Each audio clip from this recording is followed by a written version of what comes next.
কিছু মানুষ খুব শব্দ করে বাঁচে, আর কিছু মানুষ চুপচাপ। নিজের ছোট, ছোট অভ্যেসগুলোর মধ্যেই একটা পুরো পৃথিবী বানিয়ে ফেলে। হাই, আমি শুভদীপ। আমার সকালগুলো শুরু হয় একটা গান আর একটু নীরবতা দিয়ে। তারপর ধীরে, ধীরে সূর্যের আলো ঘরের ভেতর ঢুকে পড়ে।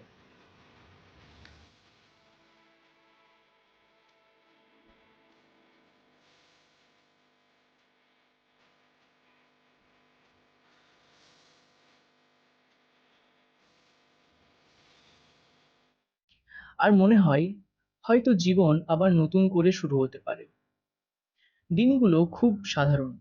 তবুও এই সাধারণের মধ্যেই অদ্ভুত একটা শান্তি লুকিয়ে থাকে।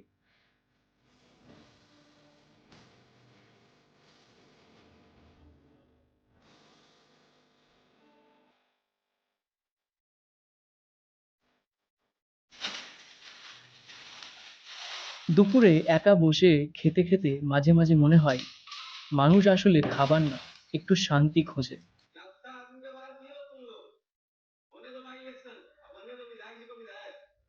सही बात है विधायक जी।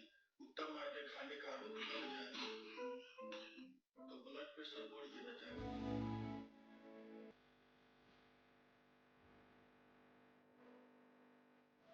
তারপর সন্ধে নামে, চায়ের ধোঁয়া ওঠে, গরম পেঁয়াজির গন্ধ পুরো ঘরে ছড়িয়ে যায়, আর একটা দিনের ক্লান্তি ধীরে ধীরে হালকা হয়ে আসে।